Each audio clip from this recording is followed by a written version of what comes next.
Do y'all remember this weird thing that came with Portal 2? Friend Sam just reminded me of it a little while ago, and I can't believe it's still in the game. It's so weird. Okay, so buried deep inside the extras of Portal 2 is what Valve called a playable trailer for the movie Super 8. It's always been there, and it's not just on the console version. Like right now, if you go onto Steam and download Portal 2, the latest version, it's still there. I guess Valve worked out some kind of deal with the production house working on Super 8. I don't know anything about it. I haven't even watched the movie. I don't really care. I heard that it was mid. Let me know in the comments if you watched it and you think I should watch it or not. I don't really care. We're going to talk about the trailer thing though, because it's really weird and interesting. The whole thing, it's super short. When they say playable trailer, they really do mean playable trailer. It's like maybe 1 or 2 minutes in total. The way it goes is you spawn in, you don't really know anything. You're in a train and there's some writing. There's like a bunch of implication about the story that you can glean some meaning from. You barely get enough time to soak any of it in before someone on the radio starts freaking out. And then the train you're on violently crashes.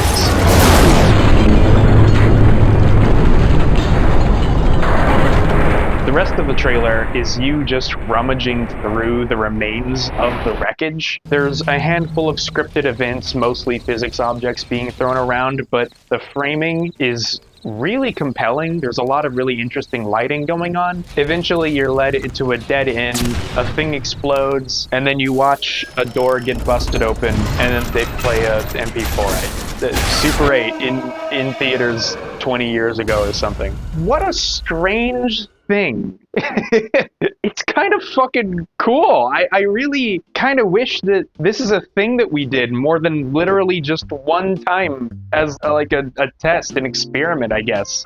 I don't know. I really quite like this little playable trailer, as they call it. There's a really surprising amount of detail and care given to the whole thing. There's a bunch of bespoke assets. The scripted events are very polished up. It's very smartly scoped down, you know? I mean, like, it's obviously very short, and they're making a lot of really smart calls here.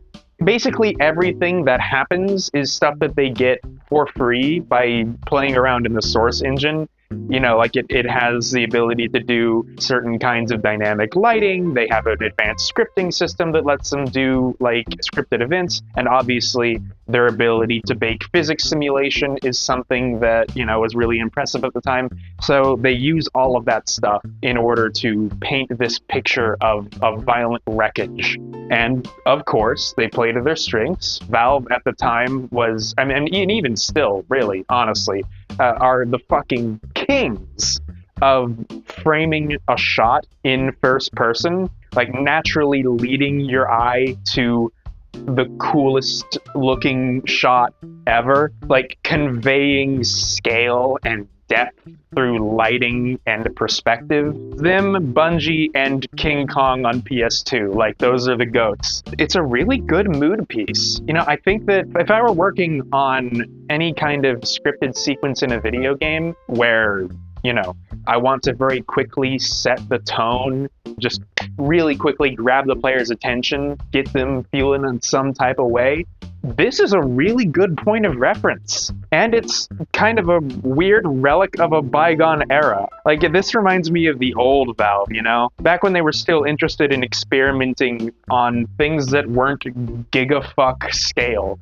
Like, this is a small, dinky little thing that they tried out.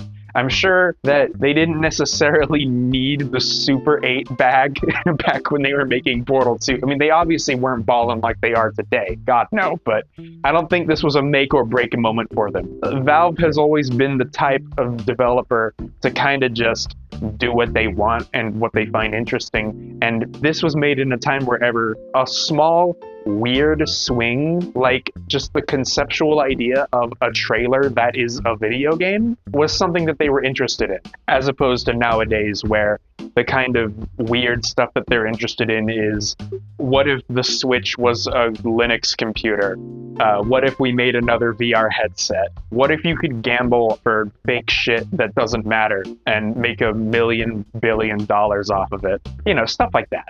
But yeah, it's really interesting to me that this is still in the game, because, you know, you'd think that with copyright and, you know, et cetera, rights, there would be some kind of, I mean, like the Super 8 IP logo, whatever the fuck, usually when deals are worked out like this, they got to be removed after a certain point. I think maybe kind of sort of, I don't know. This is stuff that has to be maintained. Every time that an update goes into Portal 2, one of the things Valve has to take into consideration is whether or not any of the changes made to the engine break Super 8 playable trailer demo buried at the bottom of the extras menu.